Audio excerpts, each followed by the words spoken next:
Hello and welcome to this video, where I will introduce you to a specific category of mythical images depicting the Slavic mother goddess and uncover their true meaning.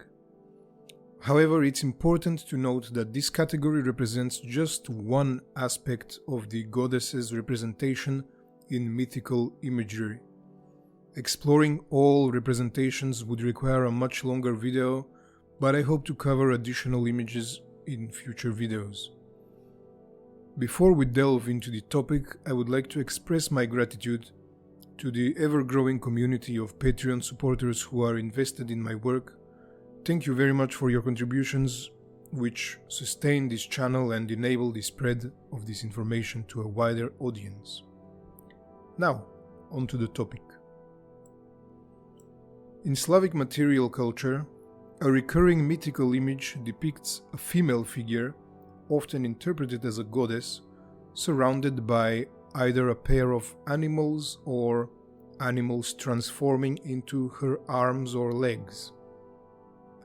This motif, distinct from Christian iconography, predates Christianity and persists even after its introduction, appearing on various objects across different Slavic regions. The depiction of the goddess varies, particularly regarding the animals accompanying her or forming her extremities. While birds or serpents are common, horses are also frequent, sometimes depicted with riders. These riders deserve their own investigation, but our focus in this video will be primarily on the central figure of the goddess and the animals which surround her. The riders have been interpreted in various ways, perhaps representing two phases of the solar cycle or the divine horse twins, similar to figures found in Vedic, Baltic, Greek and other mythologies. However, whether with or without horses, this mythical image carries the same meaning, which we will delve into in this video. The essence of this mythical image and its symbolic significance are best observed through the definition of its emergence. Originally, the two figures are initially separated, hence their presence symbolizes the dualistic forces and tendencies of the cosmos. Then the human figure intervenes between them, a symbol of the factor that resolves them. In other images, it transforms from a passive reconciler into an active force, dominating them by holding both animals by its hands, or stepping on them, or standing over them. It basically tames and directs their actions according to its own reason. The pursuit of complete cosmic organization and humanization, or anthropomorphization you could say, is also evident in the mythical imagery, where the two animals, the symbols of its dualistic forces, representing the untamed energies the deity contends with, are assimilated into its form. Once separate entities positioned at the deity's feet or held in its hands, these elements lose some of their individuality as certain essential traits are transferred to the extremities of the central figure and incorporated into them. Consequently, the deity's hands assumes dualistic symbolic roles and meanings. It remains, on one hand, an animal, embodying therefore all the symbolism associated with the animals, yet simultaneously functions as the deity's hand, serving as an instrument of its mind and will. A very good example of this is the so-called Mistress of Birds, which appears on various Slavic material findings as a female figure with birds in her hands or having birds instead of hands.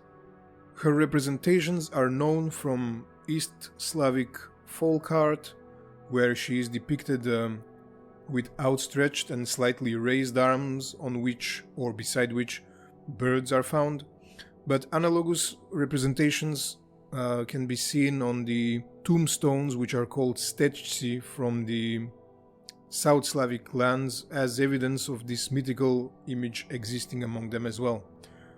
The general symbolism of this image, of these interpretations in certain cultural environments, must have had a more concrete meaning, dictated also by the symbolism of specific animals.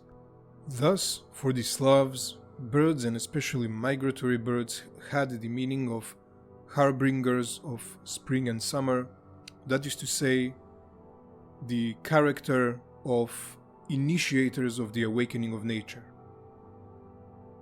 This was due to the fact that they, in their areas, arrived together with the mentioned seasons. In the consciousness of our ancestors, these two phenomena were casually linked in a manner typical for mythical thinking. Thus, according to beliefs, spring comes thanks to the birds that simply carry it with them. The Slavic mistress of birds, perhaps in this sense, was interpreted as a representation of the goddess, mistress of the cosmic cycles, who, by raising the birds with her hands, symbolizes their appearance in the sky, as if she sends them to the people to bring spring, and with it the birth of the new life cycles. Apart from birds, the goddess is frequently depicted surrounded by horses and occasionally deer or does. Various other symbols are often portrayed around these figures, including solar symbols such as swastikas, radiating discs, rosettes, and so forth, and crescents, indicating that these are representations of the goddess who governs the forces manifesting the solar cycle or temporal cycles in general. Among the Slavs, this mythical image appears on various types of objects in material culture. These include jewelry, embroidery, and other household elements. But why? What was the reason for representing this image on these objects? This composition adorned the ritual cloths used in various ritual actions related to the calendar cycle and agrarian livestock ritual magical activities. The presence of the mistress aimed to ensure the regularity of natural cycles and climatic conditions upon which the existence of every human community was based. Essentially, having this figure represented on their possessions symbolized the balance between different forces in the universe, reflecting humans' innate desire to maintain harmony within themselves and their surroundings. In certain mythical depictions, multiple symbolic elements blend into one single figure.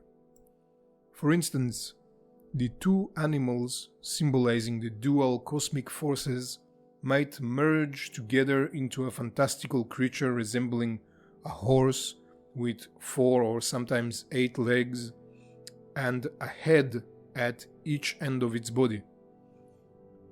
As such, the goddess may ascend upon them or merge with them in a way that transforms the animals into her own legs. However, even with this consolidation, the two main levels of the universe that the symbols represent are still clear. The deity, representing the spiritual force, controls the natural forces as a separate entity. She represents the factor that embodies order and balance between the two cosmic forces, thus forming a triad that symbolizes universal harmony.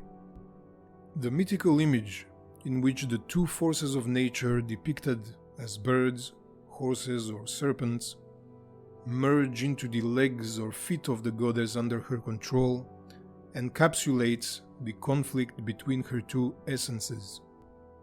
She embodies not only the deity representing the macrocosm, but also reflects the human structure. Her lower half, governed by the genitals, with its zoomorphic legs, with its zoomorphic extremities, symbolizes chaos, darkness, and the zone of earthly chthonic forces, natural, biological or unconscious impulses, while the upper half, governed by the head, embodies order, light, celestial forces, and conscious control.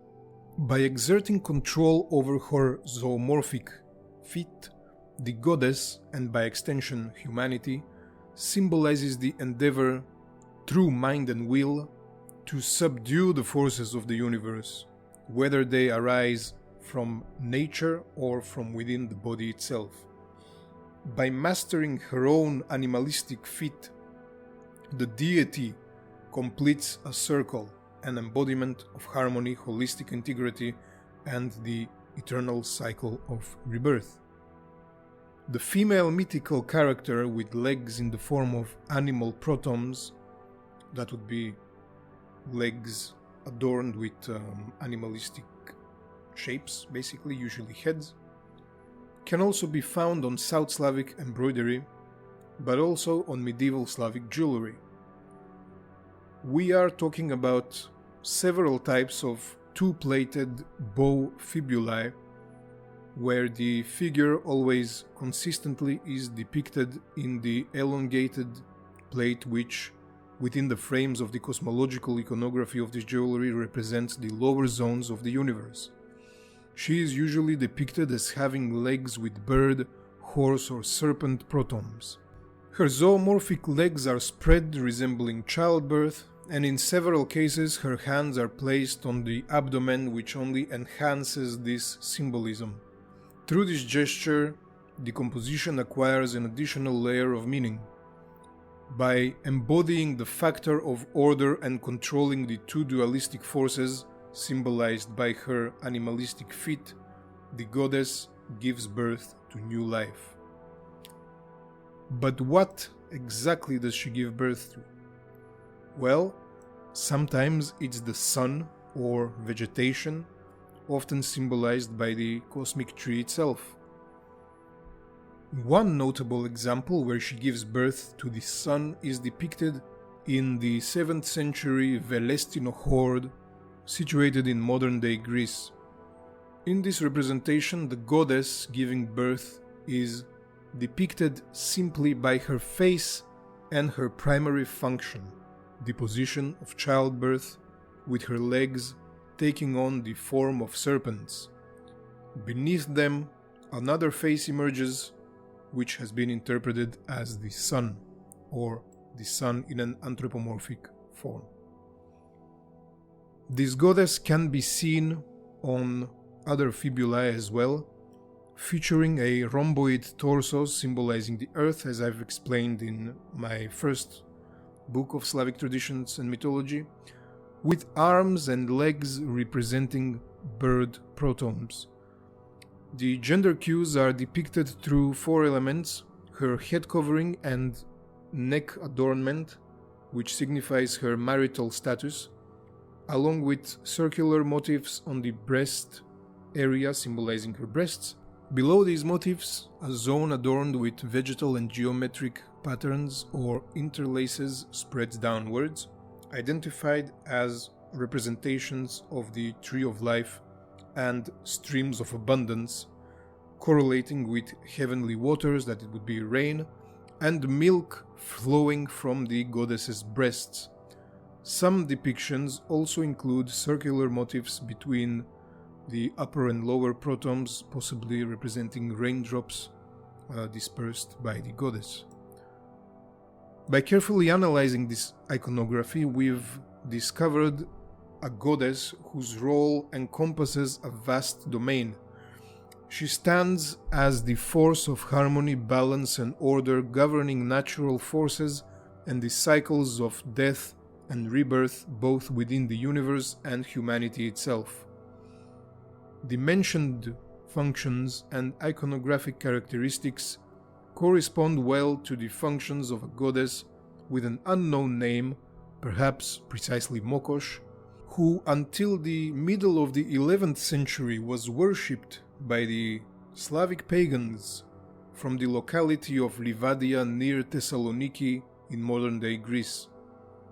According to the life of Saint George the Agiorite, the followers of this goddess believed that from her came the benevolent warmth of the sun, the rain, and all good things, and from her judgment depends the life and death of all. This role of the goddess as a force of cosmic governance is also evident in certain instances where in her central position she takes on phytomorphic characteristic, that would be plant-like characteristics, resembling the very tree of life. The association of the tree with the human form, particularly that of a woman, originates from genuine functional parallels between these elements. Beyond their shared role in producing fruits, being babies of course, symbolizing life, fertility and creation, both also serve as nurturers of humanity. Women fulfill this role through both natural means, such as breastfeeding, and cultural practices like food preparation and production. Various indications suggest that in all its variations, this central motif represents the Earth Mother Goddess. However, in this case, the symbolic significance could undergo a shift, where the zoomorphic extremities no longer symbolize opposing cosmic forces, but become spatial symbols. The lower part of the figure assumes traits of animals inhabiting the lower realm of the cosmos, such as snakes, while the upper part adopts characteristics of those dwelling in the upper realm, such as birds. As such, the goddess becomes associated with the cosmic axis, embodying the interconnectedness between the celestial and terrestrial realms, and symbolizing the harmonious balance between the forces of nature. That would be all for this video. I'm very grateful for your attendance. I'm very grateful for watching this video. I hope you enjoyed it, and I hope that you understood the significance of this symbolic mythological imagery in which the Slavic goddess was represented. Of course, there are many other ways in which the goddess was represented, but those will be covered in future videos, and some of them have already been covered in my books. If you are interested in more, then I suggest that you check out my books, because they're packed with information about these things. Especially the first volume of Slavic Traditions and Mythology covers a lot of symbols and mythical imagery. Thank you again for watching, and if you want to support the channel, make sure to like and subscribe and share with the people that you think will be interested in these topics, and consider becoming an honorary patron of the World Tree in order to have access to a variety of exclusive content. Thank you again, and I hope to see you in the next video.